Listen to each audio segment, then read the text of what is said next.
Senator Cory Booker, D&J, officially announced his candidacy for President of the United States on Friday, joining what is expected to be a crowded Democrat primary field. "I believe that we can build a country where no one is forgotten, no one is left behind, where parents can put food on the table, where there are good-paying jobs with good benefits in every neighborhood, where our criminal justice system keeps us safe, instead of shuffling more children into cages and coffins, where we see the faces of our leaders on television and feel pride, not shame," Booker said in his announcement video, with a veiled knock at President Donald Trump.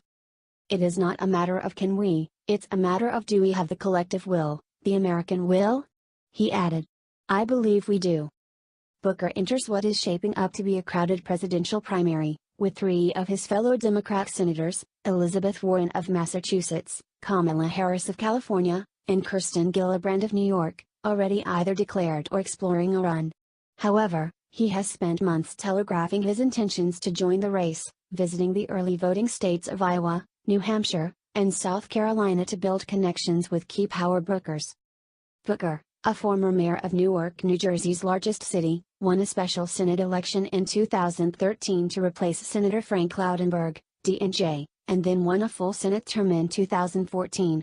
He will be able to run for a second full Senate term in 2020 while running for president, due to a law that New Jersey's governor signed in November. Further, in his announcement video, Booker invoked the fight against slavery, while touting the importance of immigration.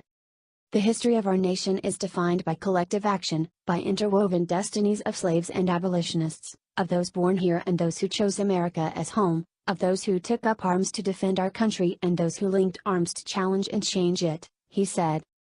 Born in the nation's capital but raised in New Jersey, Booker made a name for himself as Newark mayor by personally shoveling the snow of residents. He has $4.1 million left in his campaign coffers that could also be used to assist his presidential run. Rather than opening an exploratory committee to test the waters, Booker took the direct step to open a campaign seeking the Democrat nomination. Booker drew mockery for his antics during last September's confirmation process of then Supreme Court nominee Brett Kavanaugh. Striking a defiant tone, the Senate Judiciary Committee member threatened during a hearing to release a pre-cleared email regarding Kavanaugh's views about racial profiling while an aide to President George W. Bush. The move could have placed him at risk of being expelled from the Senate. Describing it an act of civil disobedience, the 2020 hopeful claimed reading the email to the committee is about the closest I'll probably ever have in my life to an I am Spartacus moment. "I am right now, before your process is finished, I am going to release the email about racial profiling, and I understand the penalty comes with potential ousting from the Senate," the New Jersey Democrat said, later adding that he was knowingly violating the rules. Ultimately, the stunt had no impact on the confirmation battle. The Senate confirmed Kavanaugh to the Supreme Court on a 50-48 vote. President Trump has mocked the prospect of Booker launching a White House bid in 2020, evening telling West Virginia rally attendees in September that he dreams of the New Jersey Democrat running. "How about Cory Booker? Did you watch his performance?" the president said of Booker's grandstanding during the Kavanaugh hearings. "He ran Newark, New Jersey, into the ground and now he wants to be president, right? I dream of these people every night," President Trump said of the 2020 Democrat hopeful.